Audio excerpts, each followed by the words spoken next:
Welcome back to the Blue Collar Barbarians podcast, brought to you by the Blue Collar Barbarian Network. And we are back again with my buddy Mark, and we are continuing for you guys. This is the Q&A format from Mark's show that you just listened to. This is where we're going to dig into more of Mark's mind around everything from a general superintendent / operational manager role and his opinions on what you guys can do to get better, what you guys can do as tradesmen to grow, how you can stand out, how you can succeed. But before we get into any of that tonight, guys, I want to take a minute to say thank you to a show sponsor. We're going to go with Tier 1 Kinetics tonight. That got this awesome pullover soft shell jacket. Thanks to Tier 1 Kinetics for sponsoring this show. And Heatwave. Go ahead and check out Heatwave Visuals sunglasses. They have all sorts of any kind of modular design and color combination you can imagine to go from their different frames. I personally love the high vis ones. Okay, all their sunglasses are ANSI rated, and I've been rocking them. And I got the Ric Flair thing going. I got cheetah print. I got bright yellow. I got red. I got every color you can imagine. Black with some bright orange lenses. So check out Heatwave and check out Tier 1 Kinetics for all your tactical needs. And thank you guys so much for sponsoring this show and for throwing in on giveaways for us. We got a pair of heat waves we're going to give away later this probably first Q1 of 2024. And we got Tier 1 swag that we are tossing into just different random giveaways. So keep your eyes peeled for that. And thank you guys so much for your generous donations and for being a part of this show. Mark, my man, welcome back.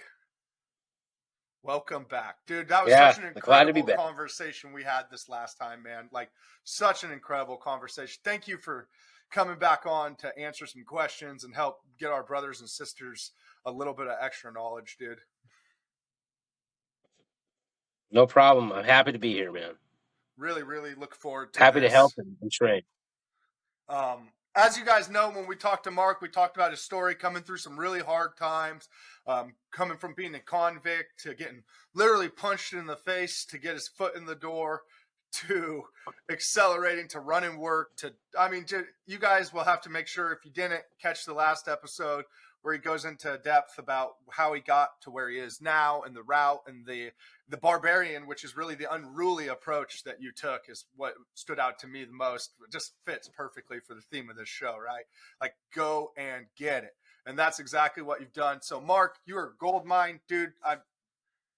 This is going to be fun. I'm excited about this. I hope you're excited. I know we talked offline about this, but we're going to get into this show from just a leadership perspective, and I cannot wait to see how you answer some of these questions I got for you, man. Well, I'm going to do my best. That you will. All right, Mark, jumping right in, dude. We're jumping right into the fire tonight, brother. Question number 1. Every guest gets it. You can guess it. We know what it is. What is a blue-collar barbarian to you? Well, you know, when you sent me this question to think about it, I didn't really have to put much thought into it, because you started this show, Blue Collar Barbarian, for a reason. And what you have in you is what all of us blue-collar guys have in us, that have that little fire that draws you to always want to do better and always want to succeed and always want to take that next step. And for me, I never heard the term blue-collar barbarian until you started this, your journey around this. And it really resonates with me. And you think about all the different jobs and all the different people you meet that are blue-collar, and how many of them, you could point out over the course of the years that you would consider a blue-collar barbarian, because they just get up, they show up, they're present, and they have that drive that sometimes you look in other people that they don't have that drive. They don't have that want to do better. They don't have that want to succeed and continually improve themselves and their surroundings. They're just living for a paycheck. Right. And you and me and a lot of the people that listen to this, that's going to listen to this podcast, they have that little bit of fire inside of their belly that they're always trying to get to that next step, or do that one thing better, or concentrate on something to improve their life or their surroundings or their family or their work, anything like that. So I would say that was probably my best definition of what I think a blue collar barbarian would be. Yeah, and I can appreciate that. But you said something there that I'd like to highlight, because there is a bunch of people that just wake up, do the thing, go to work, come back, repeat, rinse, wash, repeat. And then there's the people, like you said, if you think back to all the different places you've been, especially you, and all the different types of people you've met along the way, right? There is a difference. There's that guy that's always got a charisma to him. There's that guy that you can tell, whether you talk to him and he tells you how ambitious he is or not, you could see something about him, right? Like you could see the wheels turning in his brain. And it's coming from the crane world specifically, right? There's guys I can think back to that I could see them progress. Like I could see every time they sit in that seat, they're trying to learn something new or get faster or get smoother or be faster to set the crane up, or how many jobs can they get done a day, or counting pieces of iron on their own without asking the iron workers how many they've hung. Like just little tiny things. It's not big necessarily, but there's little tiny differences that is, not to take away from the rest of the blue collar world, because that's our family. Like they help us eat too, but a lot of them are lazy. A lot of them just exist. And I'm not here for that. This show is not here for that, right? We don't have guests like you on that talk about like, oh yeah, like I just woke up one day and that's not what we're about. We're about feeding, right? Like a shark's got to eat, essentially. And we're trying to do is reach the people that got, like, I love how you said a fire in your belly, right? Like that's exactly it. Like I almost got that almost anxiety inside of me 24/7, because like I'll never get there. I'll never be at the top. I'll never be the best. I will be great. I will achieve greatness. But I call it like and I'm curious to see your thoughts on this, but I call this like a never summit mentality, right? Because like every time I think I'm to what my peak would be, it's like, nope, now back down the valley we go, and there's another hill to climb, right? Like in whether that's laterally moving or whatnot, right? So, I mean, would you agree with that? I would agree with that, and to add to that, I have in a sense a similar mindset, but a little bit different. So I set what most people would think is unrealistic goals. I set goals that if I tell somebody what I want to happen in 5 years or 7 years, most people will just laugh at me and think I'm nuts.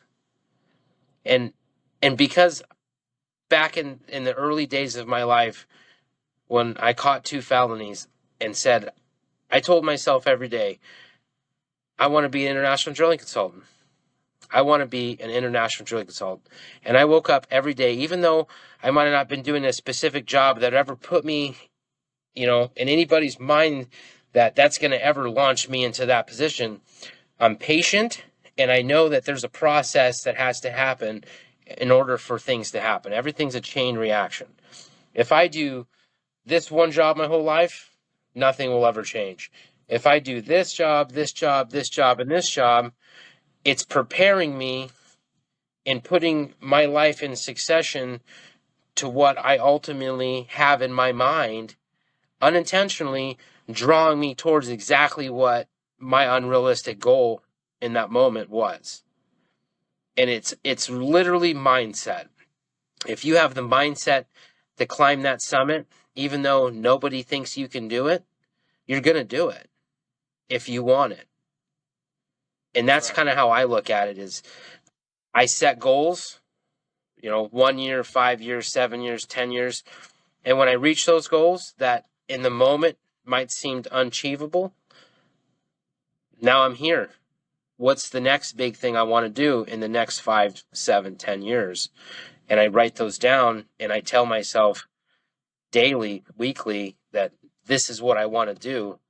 no matter what I'm doing in the moment, I'm going to unintentionally gravitate towards what I know I'm going to be successful at. Because if I set something in motion, in mind, and put it out in the universe, I'm going to succeed and I'm going to do exactly what I want to do. Yeah, man, that's good. And you manifest as too to get to that, and we'll cover that more. I'm Manifest your own destiny. That's true. it. But you got to do that. You also have to take action, right? Like if you want it, take action, get it. But work it. That's it. And I like what you said there too, because it's not an overnight thing. You don't wake up one day and you've made it. I mean, you kind of do, but there comes all the speed bumps, crash into a wall 75 times in a row to make it once, right? Without hitting the guardrail or whatnot, figuratively. Like it's just repetitive action, aggressive action, which I'm sure you would agree with based off your story. It's consistency. And it comes down to being consistent. Being consistent in your attitude, consistent in your work ethic, consistent in what you want out of this lifetime that we have, this short life we live. It is showing up and being consistent in your emotions, your mood, how you work, how you help people, and all of it really boils down to being present, being consistent, and always wanting and achieving something bigger than yourself. That's how I feel. I can't disagree with you, man. And I don't think anybody that sees where you're at now could either. I mean, results speak, right? All bullshit aside, results speak for themselves.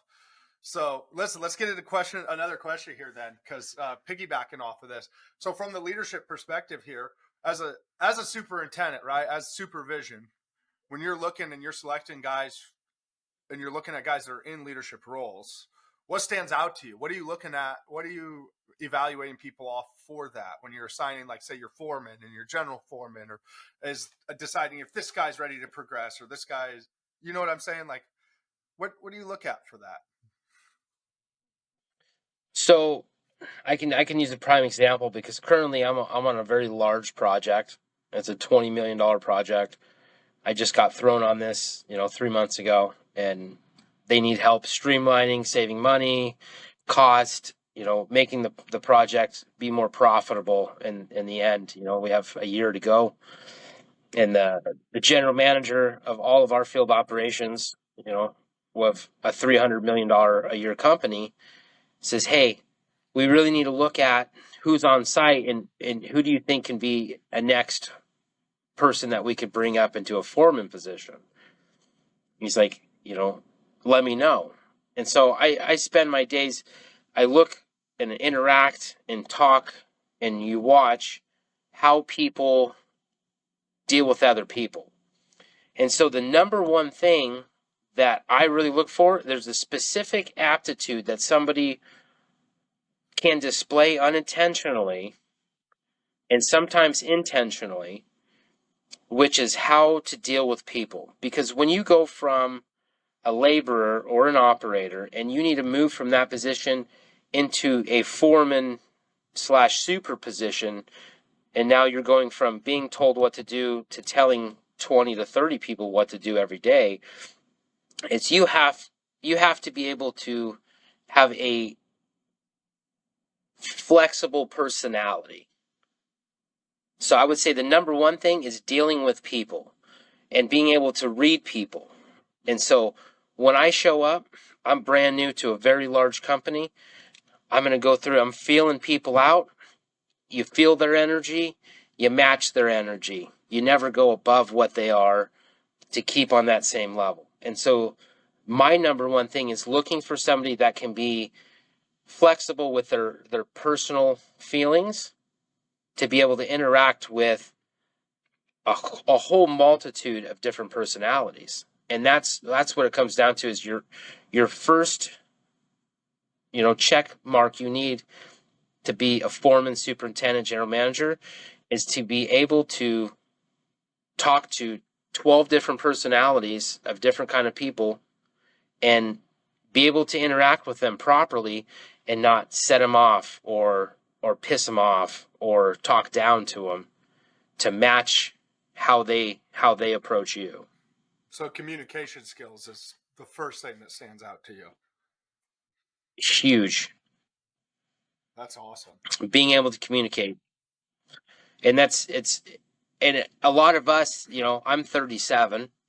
A lot of us that are in say our 30s, early 40s, when we started in the workforce, we grew up with the old timer throwing wrenches at us if we didn't go fast enough or do something right, and it was our first time and we had no idea. I don't know how many crescent wrenches or random hammers have been thrown at me because I picked up the wrong tool in the oil field and I had no idea what I was supposed to be grabbing from this guy. But I'm just getting yelled at. And in today's day and age, it's a little opposite. So you can't just be a yeller. You have to be a communicator in order to be successful when it comes to making that jump from a laborer to a foreman to a superintendent to a management position. That's awesome. Yeah, I'd agree with that. Communication is super important. Moving right along here, what can tradesmen and women do to be more efficient on the job site? I would say one of the things you can do is take the extra step every chance you get, regardless if you're going to get an acknowledgement or appreciation or anyone's going to care that you do it. One of my things that I always did, they say, oh, the first one there and the last one to go. It's kind of one of those, people present themselves like that. But it's if you are the first one there and that's your mentality, be the first one there and you walk around and you look at stuff or you pick up things and you do, cleanliness is next to godliness for some people and job sites. And you just walk around and look at things. And if something needs to be done, you fix it. You don't wait for someone to ask you. You go around and you be proactive throughout the day, every day. If you can find a chance to be proactive 1 to 2 to 5 times a day when nobody's telling you to do something, you might not think anyone's watching or it's not being noticed because you're not getting an initial praise for it, but it doesn't go unnoticed in the long run. And so if you're consistent in your mentality of, it's not even above and beyond, I'm just going to be proactive because that's who you are. And if you see something that needs to be done, you fix it, or you do it, or you report it, or you let the foreman know, hey, I noticed this needs to be done. Is there time for me to do this today? Or do we need to plan on doing this the next day? Being proactive and vocal is a big thing when it comes to that. That's really good. So I talked about this in one of our initial episodes. I gave people 5 things you can do to stand out on the job site immediately episode. And one of them was as simple as don't walk by trash, right? Like don't walk by trash. Every time you see trash, pick it up and throw it. And we talked about the concept that it might not be the 100th time or the 10th time or the 10,000th time. But one of those times, I promise you, that supervision will notice. You will stand out. That is a discipline that will make somebody watch you. They will make them curious about you, right? Every time you choose to walk by trash, you are just like everybody else. But if you're that guy that every time the superintendent, he just happens to be walking between the job trailer and his truck and he looks over and you're coming up to grab tools like he's used to see it, you're stopped. Every time he sees you, you're stopped picking up, throwing away trash. Or every time at say lunch, he sees you next to the trash can, picking up the trash that other people just tossed on the ground next to the trash can, throwing it in. Those tiny little disciplines make you exponentially better and more aggressive, right? Like they place you higher up the hierarchy very quickly on just that one simple discipline. I told people. So I really appreciate what you're saying there. I'm the guy that shows up early personally, right? Like, so I'm there. Yeah. Every day I come in because of traffic. As you know, working in California, I'm not in California, but Portland's traffic is terrible. So I come in early, hour and a half. I'm typically there about an hour early every day just because I don't want to risk getting stuck in traffic. If my vehicle has issues, insert whatever, right? Like, and then I just sit there and I prep. But one thing I think on the efficiency thing that I'd like to add or parlay is like to establish boundaries with your cell phone. To establish boundaries with your Oh cell yeah. phone is something that I think all of us could work on. It's so easy to start, stop, especially with this thing vibrating in your pocket or being curious about what's going on in the world on social media. If you could find a way to separate yourself from this phone and like, I'm guilty of this too. I'm not saying this from like a woe is me position, right? But if I could find a way to separate myself from being able to look at my phone for personal reasons, outside of maybe if my wife texts me, check that or something. But if I'm not on social media looking at it randomly throughout the day, how much more productive could I be? And honestly, how much more dialed into what's going on around me will that keep me, right? So if people could just separate their phones, I think that's another huge one for efficiency, man. Well, and I think that in today's culture, it's tough for people because a lot of people have this unknowing fear of not knowing what's going on. They just need, now that we're so connected everywhere, it's not even like, oh, what's going on? It's like who's posting something or who's doing this. And working internationally in a third world country where it's not something you can just be on your phone all day. I go for a month and not use Facebook or Instagram. I would just talk to my wife in the morning time. We had a 17-hour time difference. I would check in every time I get service. And so you don't have that frequent communication with the outside world. And it's very different because I grew up with not having cell phones and communication, and then in her 20s, it's like, oh, look at all these phones that are popping up. And then it went from that to everyone's connected all over the world all the time. And now I really don't use a lot of it. I use LinkedIn occasionally. I post maybe once a month. I might post something if we get new family pictures for some family members to see.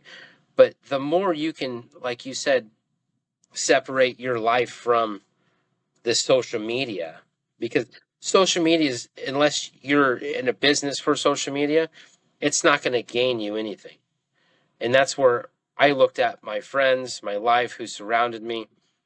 And if it wasn't adding value to me or my wife or my life, I wanted nothing to do with it. I don't deal with it.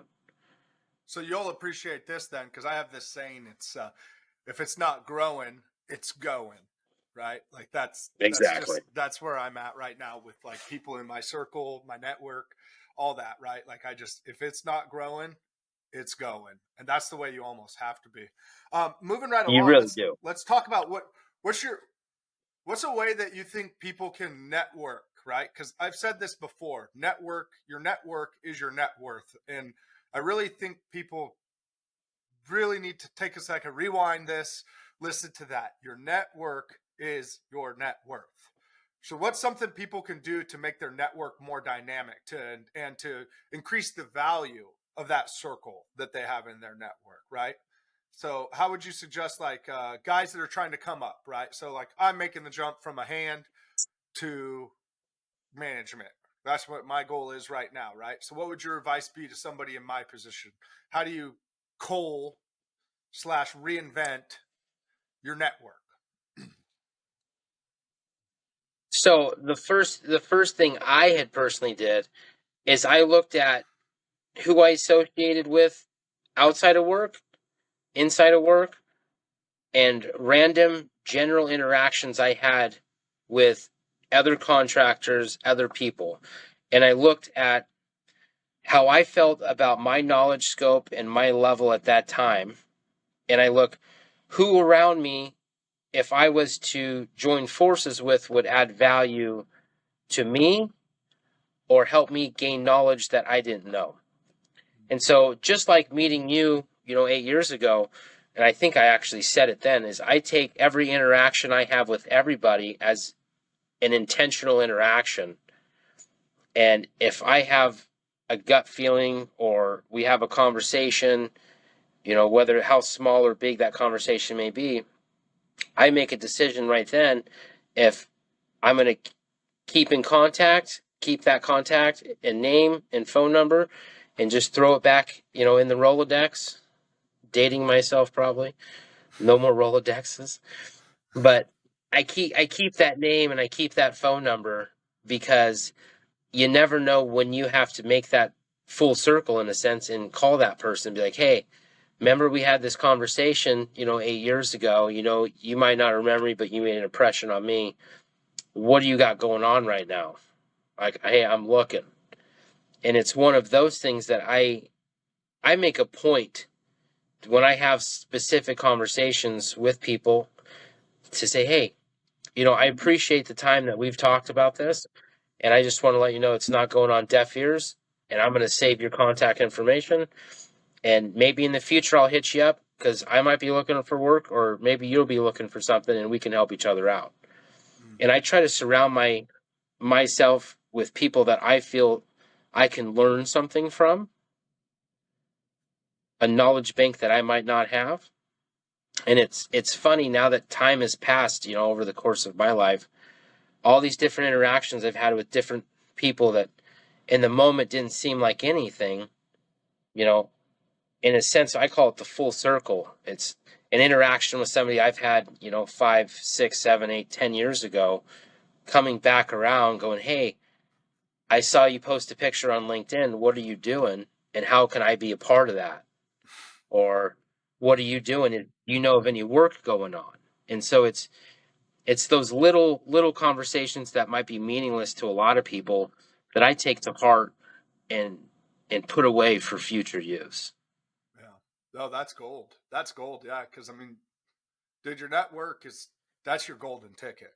Straight up, that's your golden ticket, especially when you're talking about being aggressive and lateraling up the chain and being able to put yourself into position.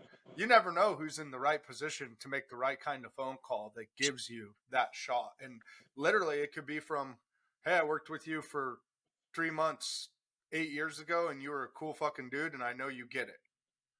Like, it could be that, or it could be somebody that you've known for the last 10 years and work with. You just never know, right? And that's exact conversations. I worked with a project manager and a project engineer 7 years ago. And I had hit them up 5, 6 years ago after we went separate ways. And I was like, hey, what are you doing? You got anything going on? Where I could land a superintendent position? Oh, no, I don't know. Nothing right now. I'm looking too. Well, I land a job with an international company. And next thing I know, they're hitting me back up saying, hey, we only talk via phone. We haven't seen each other in 5 years.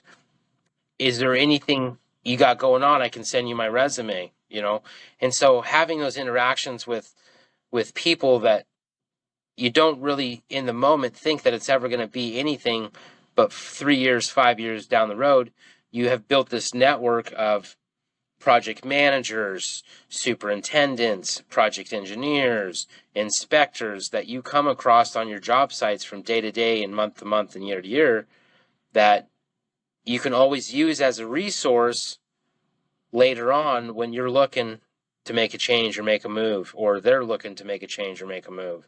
And you never know what side of that fence you're going to be on.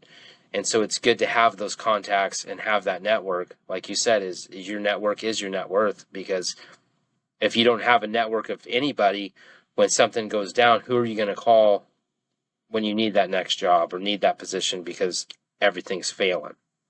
Man, ain't that the truth? It makes me think about also, like, you never know when that person is going to be the next big boss either. One of those people you could blink your eyes and say, now they're the general and their instructions coming into this company is replace all of the management. I want all new hands. Yeah. I want all new. The company's starting over. The company's changing course. Then need a swift change, or maybe a bunch of people fire. So you just never know. And then that could be the point where you're getting a phone call from somebody that you helped one time. and they're like, hey, this is what I got going on. I need somebody just like you to come and run work.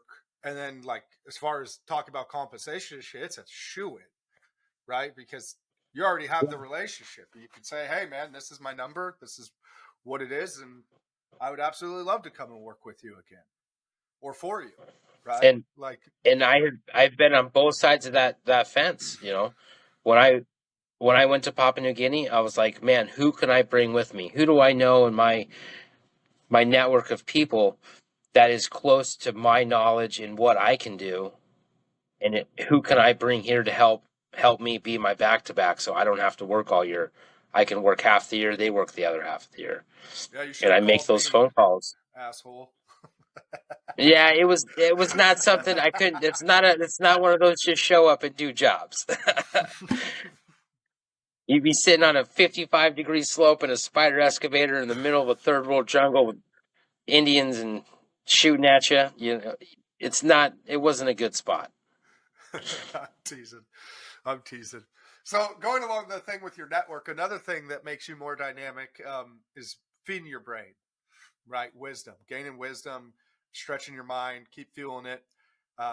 What are some books you'd suggest for people to read, right? Like I personally am a big proponent to continuing your education, not necessarily in the format of school, but you're always learning. You're always trying to put more shit through your brain and process more information to make you a better communicator, make you a better just intellectual or intellect, if you will, right? Like all of that. So what's some books you'd suggest, man? I mean, there's so many books. I would have to go through the library of books that I have on Audible and at home. The most recent book I have read that really, really kind of, hit me in the feel goods. Even though the story about Elon Musk wasn't exactly portrayed how maybe Elon wanted to be portrayed, the the story of where he came from, the obstacles, and literally the Mount Everest of issues that he had to overcome to get to just the US to become what he is today, the wealthiest business owner. He's doing missions for NASA, started a car company, PayPal, MapQuest, the things that he did back in the day before, we were all in diapers. Yeah. Is so phenomenal listening to the story of, I know I had an interesting and a kind of a rough go, but when you listen to what his beginning of his life was up until he was, 20 years old, it really humbles me knowing that I didn't really go through anything compared to what, a person like that went through, and showing how you will never be successful without taking risks. And him really laying out those risks, and the risk versus reward and the right timing for things. So that book definitely hit me good, and I listened to it in its entirety. The first 7 chapters of it, for anyone though, that it's definitely a good listen to really change your mindset on where you personally have come from and where you personally can go. That's incredible. So Elon Musk's book, do you got another one that sticks out to you? Let's see. A lot of them there. I like reading and listening to, biographies of different people. How did the biographies of different presidents, biographies of different world leaders, the history books in general of how different people in our society over the course of the last 200 years became in the positions they are. So there's so many. It's hard for me to pinpoint one. I would say in general, you look at world leaders that are in prominent positions, and you pick their biography and you listen to it, because you go through them and it really explains even some of our past presidents, like, the Kennedys, the Reagans, the first Bush. I don't really care for some of the past presidents, but I still read their books because everybody has their own unique story, and I'm a sponge for information, and a common thing between all of those books that I've read when it comes to biographies of presidents and leaders around the world is communication, networking, and having goals bigger than themselves is what it comes down to. There's a common thing with all of these biographies and things you read of people that are in prominent positions. All of them are great communicators.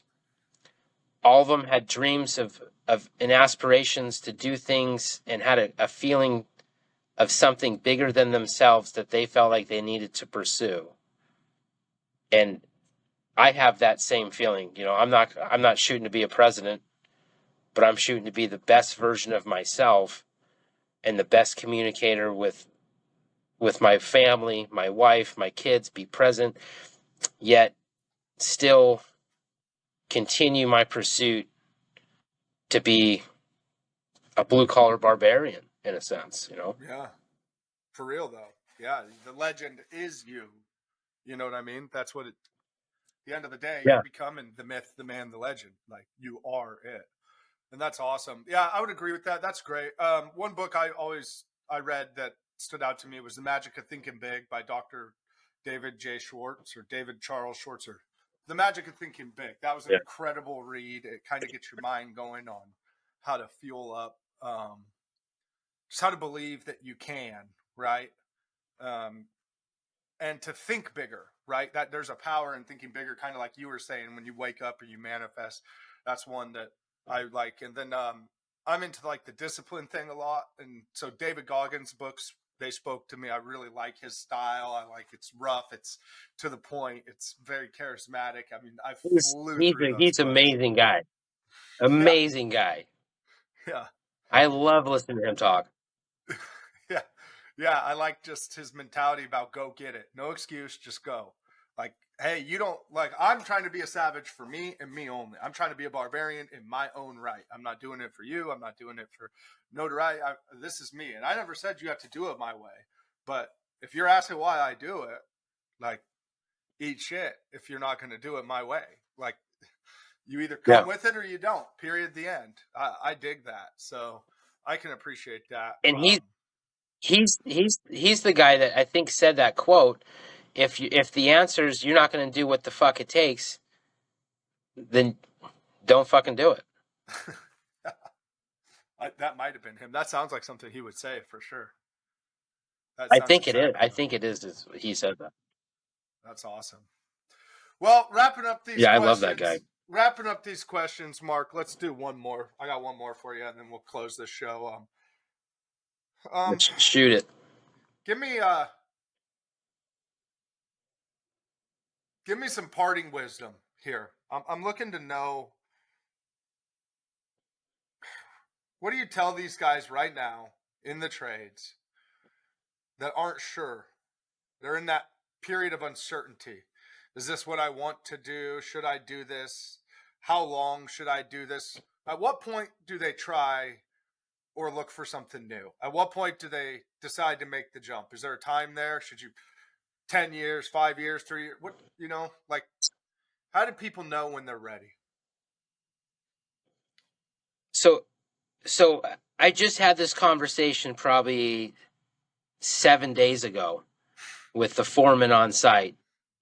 I'm not even kidding you. I said, what is your goal? This foreman I met here. He's in the operator union. He's an operator, and they dropped him as a foreman position, and he's handling it like a boss. I walked onto this job first time, never meeting anybody. I thought he was the project manager or superintendent of the whole job because of how well he spoke and how well he handled all the clients and the subcontractors and just his day-to-day dealings. I just kind of walked around with him and watched what he did. And I says, what's your end goal here? What do you want to do? you're a foreman. He's like, well, I've only been a foreman for a year now. I've been an operator, running drills. And he's like, but my end goal is a superintendent. And I was like, that's your end goal or your today goal? And he's like, well, that's my end goal. And I'm like, no, I can tell right now, you just need a little bit of guidance. You can shoot a lot higher than a superintendent. You just need to set those, those goals. I want to be a superintendent in 1 year, and I want to be a general manager in 5 years. I want to run the whole operation, not just the job. And he was like, well, I don't know how to do that. And I'm like, it's simple. It's really simple. For me, it's 3 things. It's mindset, consistency, and just showing up and being present every single day that you have to be there is really what it comes down to. And ultimately, if you're in that position as a laborer and you really want to make the jump, you really have to sit down and look inside yourself and think. Personally, I'm a big burly dude, but I like to do vision boards. Me and my wife sit down once a year, beginning of the year, and we do a vision board of what we see and what we want over the course of the next 12 months. And we cut clippings, we print off stuff from the internet, and we glue it to a board. And we think every day, like, hey, maybe you want this new vehicle, or you want this new position, or you want this raise, or you want this vacation, or you want that next position. If you believe you can do it, you're already ahead of 90% of the people in the workforce. If you just think that you can do it, you will do it. The more you think about it, the more you put it out there, and the more you tell yourself that you're better than what you're currently doing, and you know that you can do this next position, you will unintentionally gravitate towards exactly what you want. And that's, for me, I still do that. I do that daily. It's one of those things. I wake up, I tell myself, I love this job, I love my life, I love my wife, and I'm going to be a general manager of operations, or I'm going to be the owner. Maybe I'll be the owner of this company in 15 years. And you shoot for goals and tell yourself every day that you can be that person, and you will be that person. And visualize that, right? Like visualize what You that will be. visualize your future. Yeah. I like to sit and think like what it's going to be like when I'm that guy walking up looking at my job site, right? Or like when I'm pulling a bunch of guys in, just getting them fired up, motivated, speaking to them. I like, for me, this is a little off topic, but I really want to like teach in a seminar format for leaderships. Like I want to be the guy that goes and speaks to a company's leadership and gets them fired up to talk and gets them fired up to talk to their hands and to teach their guys and re-excited, right? And like I picture that day I walk on stage and I got 1,000 guys in all different levels of leadership there to listen to what Barbarians suggests and is there to teach on how to effectively communicate with your crew and how to relight that fire within your people, right? Like I just want to serve people so bad, right? But I also think about what it's going to be like to get on my Barbarians labeled jet to get there. You know what I mean? Like, and I'm gonna hop on that jet right there with you. Yeah, you're damn right. You're gonna be one of my keynote speakers. I'll be arm in arm with you, helping train and teach the next generation of barbarians, blue collar barbarians, to teach their kids and teach those generations, and because we're all going to be a dying breed in 10 years. We already are. That's the thing. We are a dying breed. It's going to get worse. It is. It's going to be crazy. And I'm right there with you. I take every interaction I have, no matter how old or young that person is that I deal with, and I give them, if they show like they have that little bit of aptitude or a little bit of drive, or they ask a question, I take the time to be personable because they look at me as a leader when I come onto site, and they ask me a question, and I sit down and have that personable conversation with them and give them a little bit of life advice. If they ask a question about, man, how did you get to this role? I always want to take that next step. I'll take the 15, 20 minutes and sit there and have a conversation a bit with them about what they've done, where they see themselves in 1 year, 3 years, 5 years, and help them lay their own mindset out, and tell them, think about that every day. Think about your actions and your intentions and what you want out of this life. I don't care if you're the lowest man on the job site. I'm going to spend that 15 or 20 minutes with you and have that interaction and conversation, because now, being in the field for almost 17 years, so many of these people come back and reach out to you 3 years, 5 years, 7, 10 years. I just got off the phone before this podcast with a guy I spent a year with. He came out of college, never touched a drill rig or a spider excavator in his life, and I spent a year with me side by side drilling. And now he's calling me up 4 years later. Hey, Mark, this happened to this drill bit. Why would this happen? How did this cut get in this drill bit? And I just gave him a full explanation. And you build a network of people that you've helped, that are following you and want to call you and tell you that their achievements. Hey, what you taught me really helped me.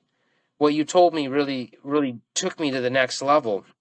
And so teaching, as you said, and training and helping that next generation get to the next step, I'm all about that. And because I didn't have that going through the ranks. Mm-mm. You don't have that. No, and a lot of it, dude, imagine like if you could just reignite the fire in your leadership. So like I want to go and speak, like I picture speaking at like in Vegas at the Carpenters Union's apprentice thing where they send all their international for their Carpenters Union, speaking to a bunch of apprentices that are just getting started, like, hey, your goal at the end of 5 years should be coming out running work. You shouldn't be just journeying out. You should be coming out as crew leads and working foreman. You're not going to be a general foreman, but there's no reason that at the end of a 5-year apprenticeship, you haven't learned A to Z, and when you journey out, get a crew handed to you. There's no reason. Like, absolutely. Unless your career doesn't offer that. Like, I'll digress a little bit because, like, in the crane world, that's not really a thing. There has to be X amount of people on a job, and how many of those jobs is there really where it warrants a foreman, and then that's just a little bit of a different beast, right? But if you're an iron worker, if you're a carpenter, you're a laborer, you're a painter, you're a sheetrocker, I mean, electrician, plumber, the list could go on and on and on and on and on, right? Like, you should get a crew coming out of apprenticeship. That should be your goal. I am going to run work, HVAC, fitters. Like, I'm going to run work, period, the end, right? And that's part of apprenticeship, is if you go through that, and the leaders of the apprenticeship see those people that have that fire in their belly and want that and have that aptitude, and you're constantly looking as a management perspective for somebody that has that fire that can take on that role. And there's not a lot of people that show that. And so you're always looking because you can't just take anybody and put them into that leadership role. You have to have that specific aptitude to navigate personalities, communicate, and just be able to be patient, train, teach, and knowledgeable enough in enough areas that, you can be successful. Yeah, I thought that was cool. Like on the Kyle episode, on Kyle Kutz's episode, he talked about like how, like when he was explaining like teaching his guys and what that meant to him, and really get into the weeds with them, and not just to do it because I said to do it, but this is why. And like, I thought it was just incredible to see his perspective, watching like how much he cared about that. And then it's like, well, no wonder you're a superintendent for your company now, bro. Like, look at the level of care you had. You didn't even want to make the jump because you enjoyed teaching and working with the people you were teaching versus sitting on the tablet or the laptop and overviewing it. And like, it's just incredible to see these different people that are coming up, and what a time that we have. And for the guys listening to this, as we get ready to wrap this show up, we're on our closing thoughts here. For the guys listening to this, like Mark said a little bit earlier, in the next 10 years, this industry, as you know it, is going to be flipped on its head. You have a tremendous opportunity in front of you right now to start growing and elevating yourself and putting yourself in a position to absolutely crush it. Now, I took through my career path a very accelerated path. I believe in taking at bats, Mark. That's what I talked with these guys about. Like, the more swings you get, the better you get, right? So the faster you can get to 10,000 hours, the faster you get to a mastery level. And then when you teach it, you understand it in a different way. Now, I was fast, but there is an opportunity for guys getting started right now that will make what I thought was fast look slug paced, just because quality hands, caring hands, the aptitude portion of what you were saying, and then the driven. And not to mention what happens when all these people retire, because everybody's on their way out right now. All the guys that we're talking about throwing wrenches, doing stuff like that, a lot of them are mad right now because of the way the economy is. They had to wait to retire. They are already wanting to be done, and this extended some of their plans, right? So, but that clock is striking midnight soon. It is striking midnight soon. It really is.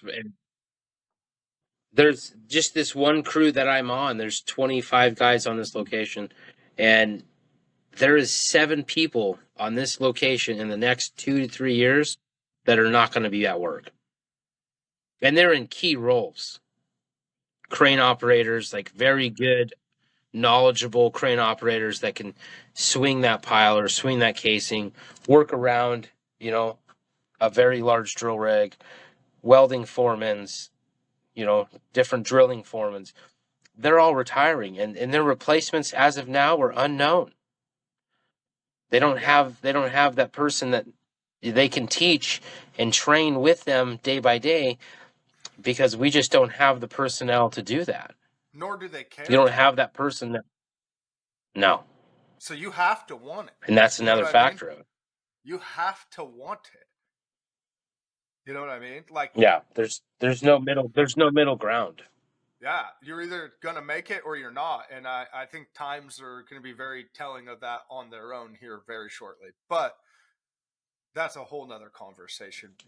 Mark, dude, thank you so much for your wisdom as we wrap this show up. We're going on 53 minutes right now. And, dude, I just want to thank you again. That was an awesome Q&A session. People are going to get a ton out of this. Man, I appreciate your time. I appreciate your advice and your wisdom. And I look forward to being able to sit down with you again in the near future and talk international consultant work and risks, rewards, processes. I think we're going to have to do a Mark part 3. What do you think? Yeah, let's do it. It's a whole different ball game once you leave the U.S. borders. I'll tell you that. I believe that. Well, dude, do you have anything you want to say on exit? All I have to say is, one of my favorite quotes that I tell when I became a foreman and a superintendent. One of the most things I say throughout the course of a year to somebody when they ask me, what's the best thing I can do sometimes when I'm new and I want to learn? And it's a quote from Abraham Lincoln. It's better to remain silent and be thought a fool than open one's mouth and remove all doubt. And that hits me in a certain way where there's a lot of people out there, especially kind of our generation, that like to have the loud mouth and act like they know everything. Right now, sometimes it's better just to remain silent and listen and watch, because there's a lot of knowledge around us with some of the old timers that might not be very personable. Everybody that's probably listening to this has worked with those guys. They might not be personable, but if you don't try to interact as much with them and you just be quiet and watch what they're doing, there's a lot to learn from that generation. They don't have the personable aspect as we do, but you can learn a lot just from watching and listening. So I would say on my closing, it's better to remain silent and be thoughtful than open one's mouth and remove all doubt. Wow. Abraham Lincoln. Abe Lincoln. Well, ladies and gentlemen, that's going to bring us to the end of the show. Mark, thank you again so much. That is an incredible quote to end on. That's where we're going to leave this. I mean, that speaks for itself. Very powerful sentiment. Thank you again, and we'll talk to you soon. Everybody else, please like, share, follow along, subscribe, tag a friend in this and share. Like if this can help anybody in your network grow, if we can help anybody grow, send them our way. We just really appreciate you. And Mark, I personally, I really appreciate you, brother. We'll see you on the next one, huh? Yeah, we'll see you on the next one, brother. All right. Take care, everybody.